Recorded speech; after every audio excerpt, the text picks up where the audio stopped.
to me. What? It's only been like 6 weeks since you guys last saw me. You're probably wondering why I was gone for 6 weeks. Well, here's a little flashback to show you. I said, here's a little flashback to show you. Oh, come on, why the hell is it not flashing back? This is...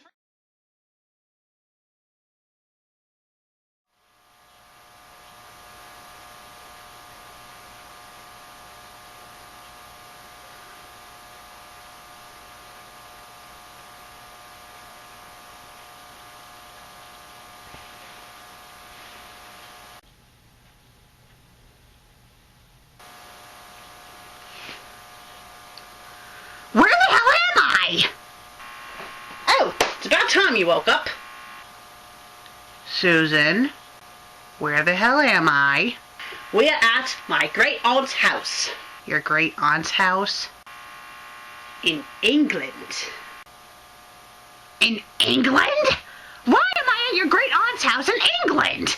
Well, the thing is, my great-aunt, she wanted to go on a bit of a holiday, and she needed someone to, watch the house for her while she's gone. See, she has a cat and stuff, needs to be fed, and the thing is, no other person in my family likes cats, and also a lot of them are deathly allergic to cats, so I volunteered to watch the house for her. Oh, that's charming, but, why am I here? Oh, well, I brought you along because, I can't trust you with fanfics while I'm gone. Oh, come on, Susan, you can trust me. Okay, maybe not. But still, you should have at least asked me or told me and... Oh, wait a minute. How the heck did you get me here anyway?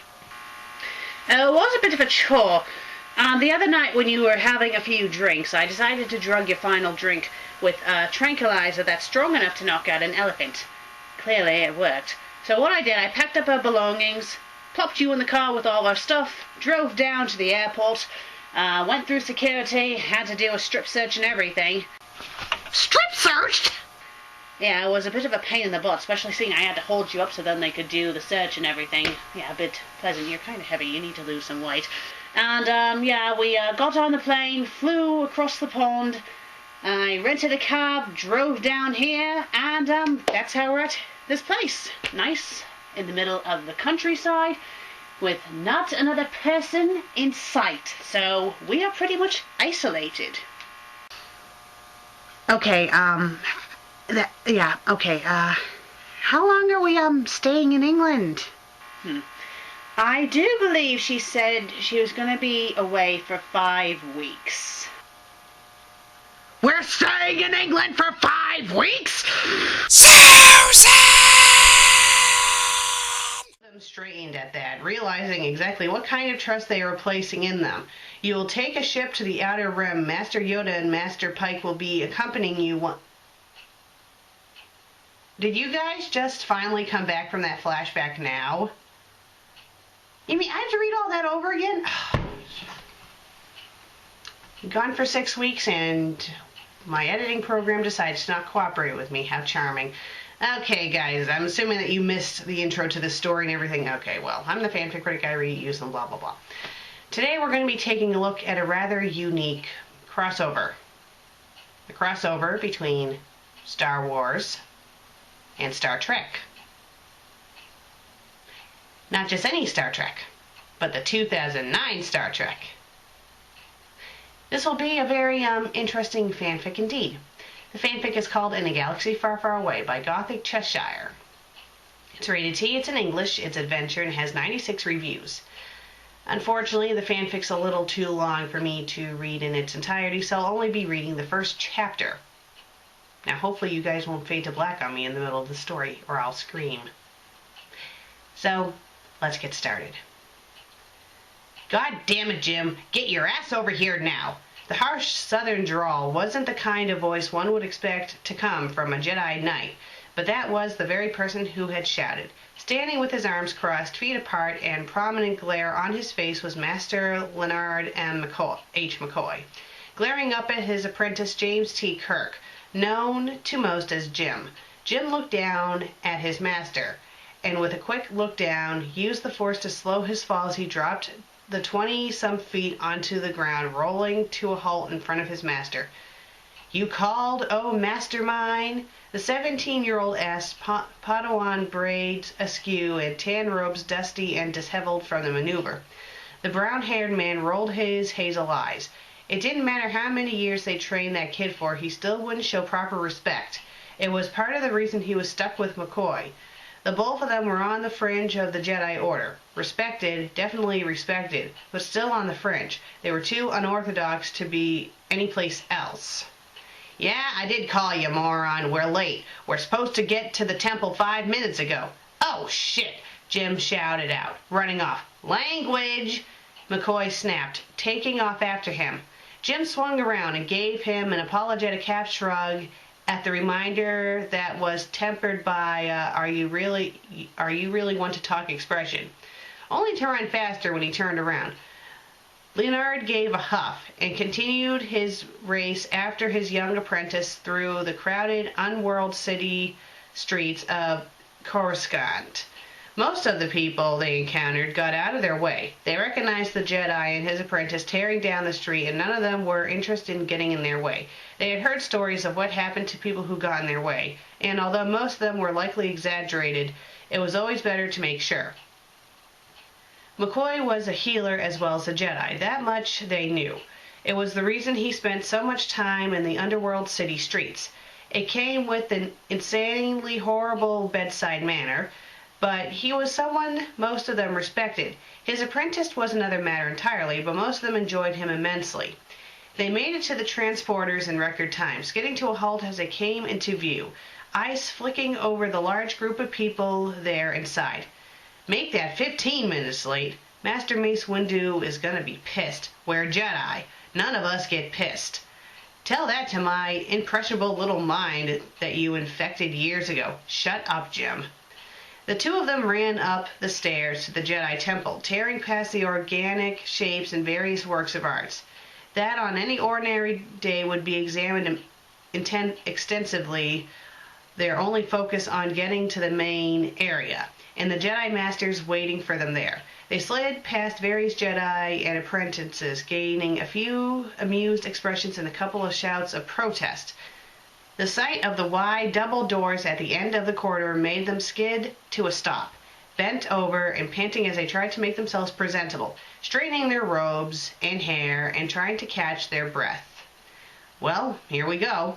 That said, they entered quietly. "Apologies, masters. We were otherwise occupied," McCoy stated, both of them bowing to the circle of men that sat calmly, amusement reflected on a few faces, but otherwise showing no emotion. "I'm sure you were," one of the men said. This one's voice was reflecting his amusement. Jedi Master Christopher Pike. He gave a glance at Jim and a small wink. Jim gave an answering smile. He was the one who had brought him into the ranks of training Jedi, and helped him get used to the fact that he was among the same people who his father had worked with before he had died. "Busy, you often are," another of the masters said. This one was an alien, completely and totally alien. Barely standing over 2 feet tall, he was old, much older than most of the Jedi, but he was also the one that was counted on being the strongest of the Force. Master Yoda looked at them, large eyes reflecting quiet amusement. "Apologies, masters. We should have moved faster. Unimportant," the current master of the Jedi Order said quietly, leaning forward. "We have new information regarding that ship." Jim tensed at those words, and McCoy spared him a quick glance. "Understand we do. Your wish to know. Granted, we have. Your request to be informed," Yoda stated quietly. The two of them straightened at that, realizing exactly what kind of trust they were placing on them. "You will take a ship to the Outer Rim. Master Yoda and Master Pike will be accompanying you. Once there, you will meet up with another ship. You must be wary of what you find there. And remember to trust your instincts. Trust the Force. Not everything will be as it seems." With those cryptic words, they were dismissed, Yoda and Pike standing up, leading the two out. They had managed to transfer from one ship to another. the one they had been on, continuing its trip to its destination. They were traveling at warp speed. McCoy was as far away from any windows as possible, and still he was given a reason to detest flying. At the moment, it was in the form of his 17-year-old apprentice who was cheekily reminding him of the fact that they still had 7 hours to go until they reached their destination, and kept asking him if he felt the ship shaking. Master Pike was watching them with a small, amused smile. "Will you shut up?" "Sorry, Master. I just thought you'd like to know. James T. Kirk, I swear on my sister's graves that if you don't shut up, I will personally shove you out in an airlock." "You don't have a sister." "Go meditate. Now! Move!" "Yes, Master. 6.5 hours left."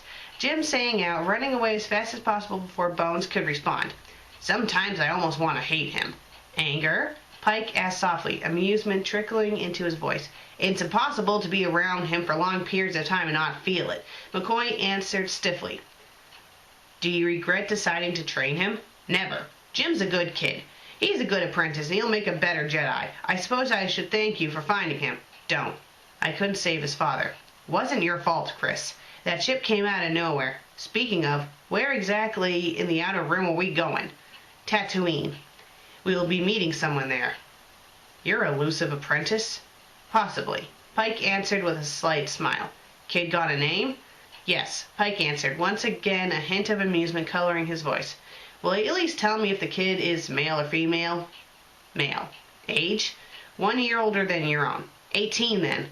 "Where does he hail from?" At that, Pike's face clouded slightly. "That I can't tell you." "Find out when we get there?" "If you see him." "Is he really that elusive?" "He's really that good." McCoy looked up at him and gave a nod. "I'm going to check on Jim. Kid can't be left alone for too long or he starts chafing. Doesn't appreciate the soothing benefits of meditation." When he was gone, Pike stood alone, turning his head to the figure that entered the room. "Master Yoda, I fear I may become prejudiced." At that, Yoda made a soft sound. Proud of him. You have a right to be. A dangerous path it is.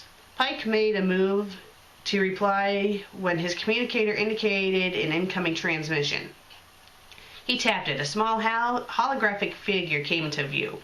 It was fully hooded and cloaked, the posture straight, and its hands were neatly placed behind its back. As soon as they came into view, it bowed. "Masters. Apprentice. I do not have much time, but I have found what he is after." "What is it?" "A ship. I have charted it as entering the Hoth system, but have managed to make him believe it is going to appear near Tatooine. I do not know how long I can continue to do this. His followers have simple minds, but they are many." "You did not tell him the information yourself, did you?" "No, Master. I made one of his followers tell him. I am as anonymous as it is possible to be in my situation. Master, we must send some of our order to Hoth. Someone must be there to greet the reason he is so angry." Someone must be there to greet the reason he is so angry? I didn't know that a reason was a person. I think something is missing from there. So if the author is watching this, you might want to go in there and fix it. Thank you. "You have done well, my apprentice." "Thank you, Master," a second later, and the figure straightened further. "I must go. He is summoning me." With that, the figure bowed once more, and the transmission ended. "So, we need to go to Hoth in order to intercept a ship." An interesting development this is. Why does one ship, likely one man, cause enough anger to destroy a world? Yoda was silent for a moment. We will see in time. And that is the end of the chapter.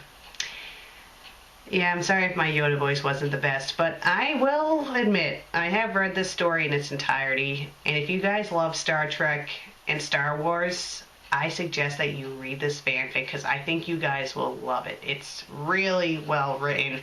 I wish I could read the entire thing out loud to you guys. I really could, but the word count is just too long. It has 17 chapters, though, so it's not like one of these fanfics where it has like 60 plus chapters. Oh my god. I think there's like one fanfic I stumbled across where it had like 500,000 words or something like that. I don't get how you could write a story that big, but whatever if you have a creative mind. But that's why I would come up with sequels, you know what I mean? Well, I'm the fanfic critic. I read it, you listen, and when's the sequel to Star Trek coming out?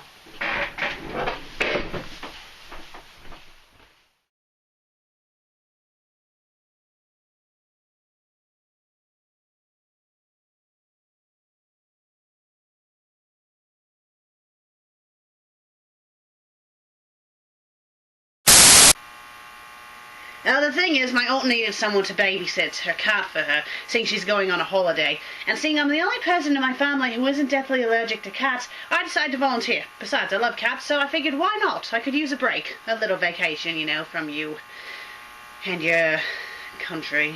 Okay, that came out wrong. It's obviously going to be a blooper. Blooper, blooper.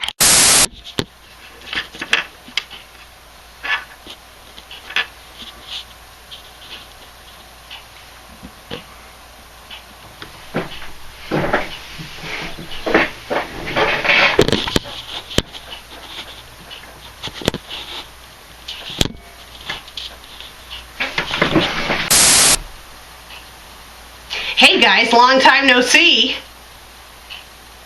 Oh, I know, it's only been 6 months. Hey guys, long time no see. Yeah, I know, it's only been 6 weeks since you last saw me, but that's nothing in the fanfic world, isn't it? Fuck up.